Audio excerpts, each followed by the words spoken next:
Good morning, dear students. I am Dr. Shamusri Maji, an assistant professor in the Department of English. I welcome you to this audiovisual lecture on William Shakespeare's comedy Twelfth Night. This is an introductory lecture to the play. And today I will discuss Act 1 with you. But before that, I hope all of you are familiar with the name William Shakespeare. He is the greatest literary figure of the Elizabethan period. He was born in 1564 and he died in 1616. The dates tell us that he wrote during the reigns of two monarchs, Queen Elizabeth I and King James I. The play Twelfth Night was written most probably in 1600 or in 1601. We get the first record of this play from John Manningham's diary entry dated February 1602. So this play is a romantic comedy. It's also known as a festive comedy. The setting of the play is Illyria, a place on the Adriatic, on the shores of the Adriatic Sea.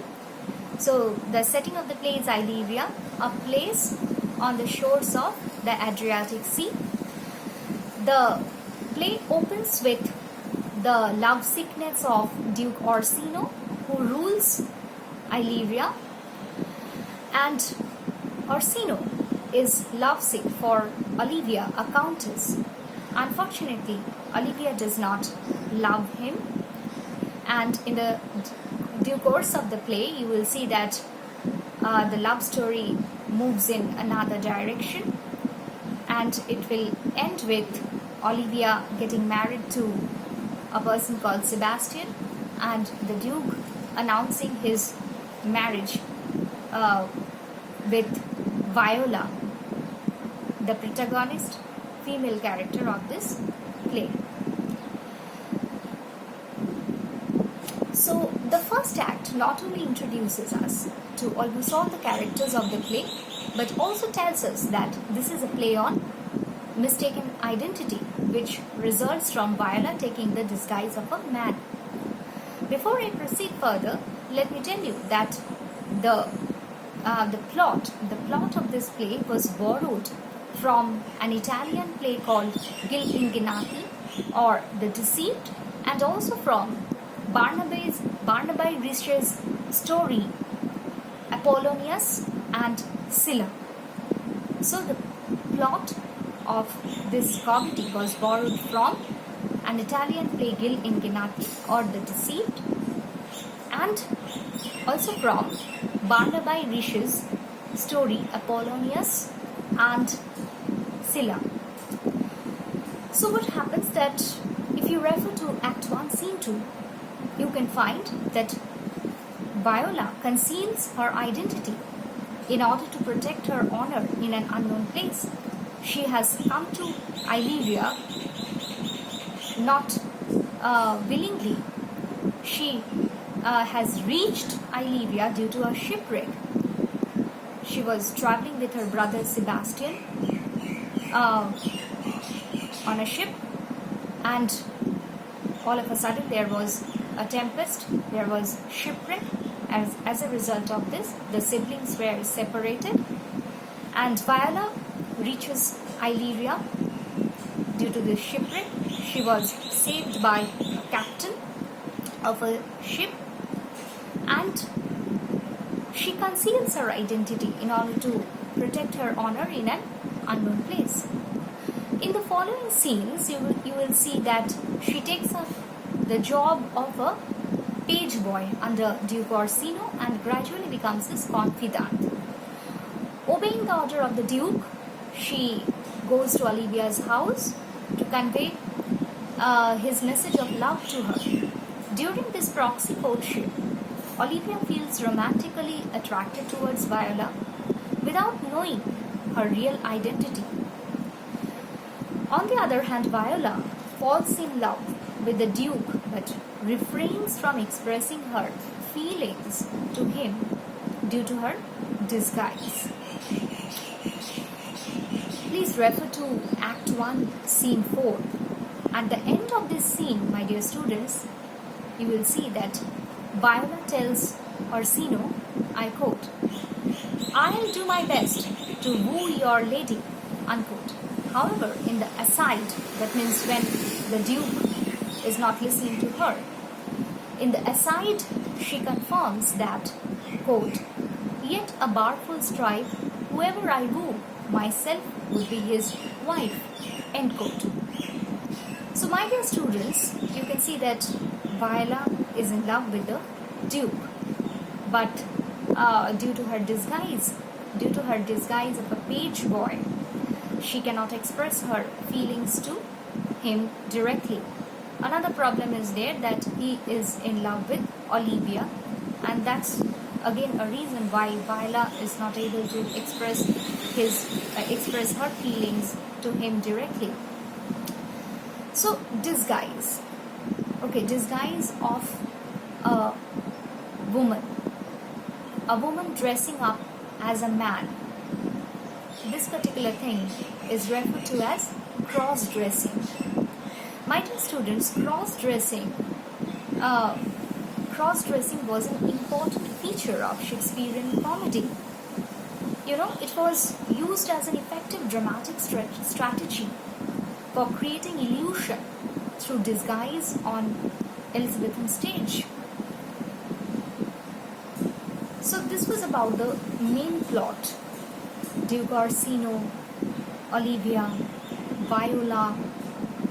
Viola is the female protagonist of this play.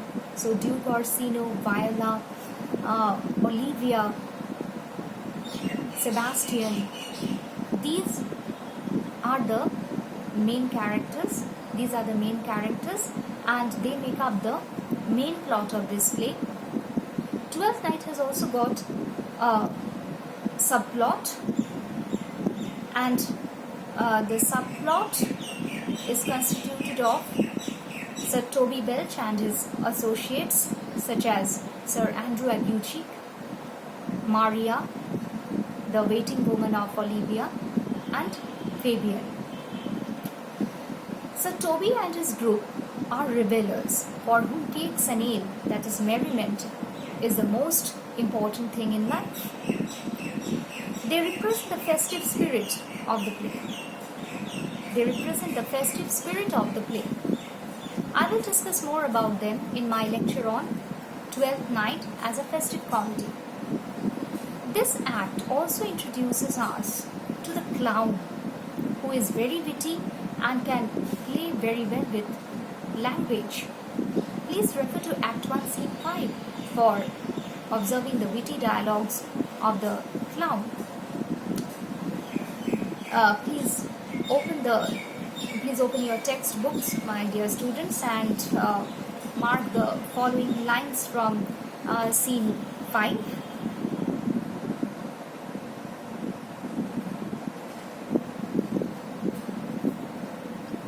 So I was telling you about the witty dialogues of the clown.